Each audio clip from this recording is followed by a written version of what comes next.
Au Pays Basque, il n'y a pas une fête sans lui. Du pain béni pour les fêtards, avec du jambon, de la ventrèche ou du brebis, un talot et ça repart.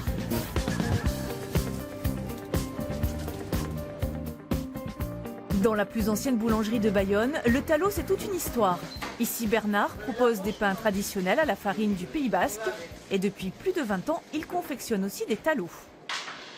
Ce sont des clients qui sont venus demander, tu pourrais nous en faire, alors j'ai eu la recette, j'ai testé, on a essayé plusieurs, on a goûté aussi, puis voilà, et ça a à peu près marché, alors, et depuis on en fait tout le temps. Donc là, en fin de compte, les talois, c'est moitié farine de maïs, moitié farine blanche. Voilà, donc avec 20 grammes de sel pour 3 kilos. C'est à David, le pâtissier, que Bernard a confié la recette. De la levure de boulangerie.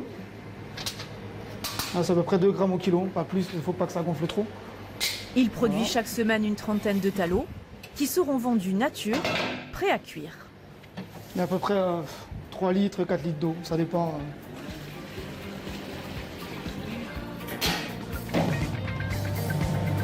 Enfin, comme moi je procède à l'œil, au toucher à l'œil. Ouais.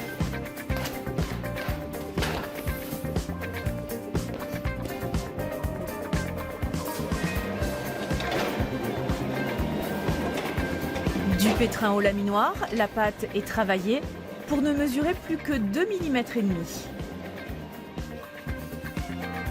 Puis elle est découpée en cercles de 20 cm.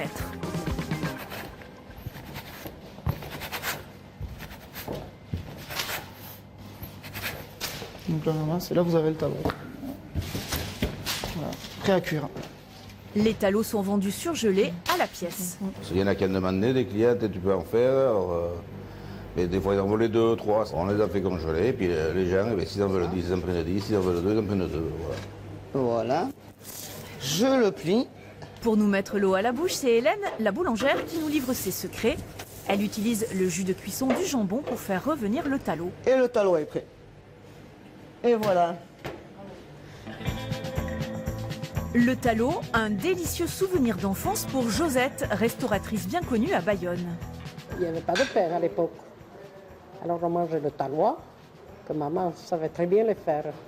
Alors on faisait griller ça, bien des deux côtés, puis on les gardait au chaud, au coin du feu. Le soir, on soupait avec ça, avec un bol de lait et les talois.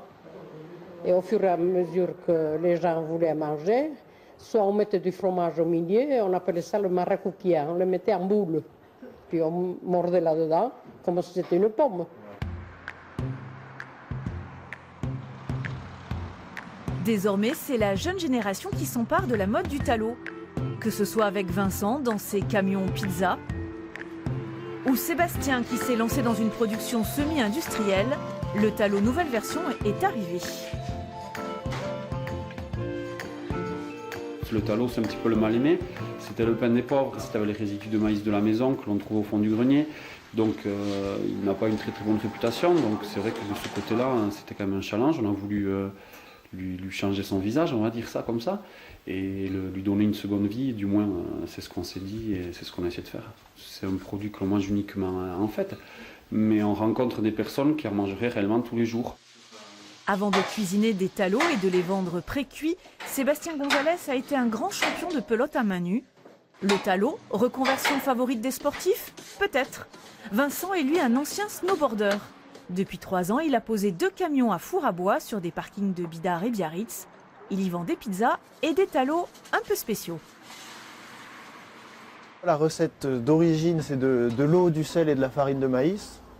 Donc on obtient un truc bien costaud. Donc on s'est permis de modifier un petit peu la recette. Pardon à toutes les amatchis qui me regardent. Mais ouais, voilà, on a fait un mélange de pâte à crêpes et de pâte à talois. Donc on obtient un talois qui est un peu plus fondant, un peu plus moelleux. Un petit peu de roquette. Chez Vincent, le talot se décline à la sauce provençale ou aux saveurs des Caraïbes. C'est vraiment osé. S'il y avait une commission d'éthique du talois, elle nous rentrerait dedans. Ouais, parce qu'on fait au niveau des recettes, bon bien sûr on fait le talois Shingar, le talois Serrano, brebis. Et par exemple sur le Serrano brebis, on a rajouté une petite pointe de crème fraîche. Sébastien, lui aussi, innove. Depuis 2 ans, il propose ses talos sous vide en grande surface. Il en produit 5000 par semaine dans son laboratoire d'Asquin. On veut que le produit soit utilisable sur plusieurs jours. Le pré-cuit permet de les mettre sous vide et de les conserver un peu plus longtemps. Et c'est préparé en 5 minutes chrono, une petite poêle, pas besoin d'huile, rien du tout, on les réchauffe et ça colle pas, c'est vraiment pratique. Autre originalité dans sa recette, Sébastien a ajouté des graines de tournesol. Ces talos sont ainsi identifiables, ils sont déjà distribués en France et en Espagne. C'est quand même un pari, on part de zéro, on crée ça, on essaie de développer. J'aimerais que ce soit plus que tout une entreprise pérenne et qu'à terme, ce soit connu dans le monde entier. Enfin, je suis peut-être un peu fou, mais de zéro au monde entier, ce serait quand même une belle chose. Vincent est lui aussi fier de sa petite entreprise. Depuis peu, il a son propre laboratoire pour préparer des talos avec une grande exigence de qualité. On fait vraiment gaffe à aux produits qu'on choisit, on essaye de privilégier les filières courtes, travailler avec les locaux. Là, la farine, elle vient des minoteries Arki à Ustaritz. Tout ce qui est brebis, jambon cru, charcuterie, ça vient du Pays Basque par des petits producteurs locaux. L'été dernier, Vincent a fait la tournée des campings avec son équipe. Et paradoxalement, les vacanciers ont été plus séduits par les talos que les clients locaux. C'est marrant parce que le talois, c'est un produit qui a un capital sympathie de dingue. Tout le monde trouve ça génial qu'on fasse des talois et c'est très souvent les clients arrivent au camion. Ah mais vous faites des talots, mais c'est super, c'est génial. Je vais prendre une margarita. Voilà. Ça pourrait changer. Le talot sera bientôt défendu par une confrérie très officielle. Ce petit pain décidément bonne pâte n'a pas fini de nous faire fondre.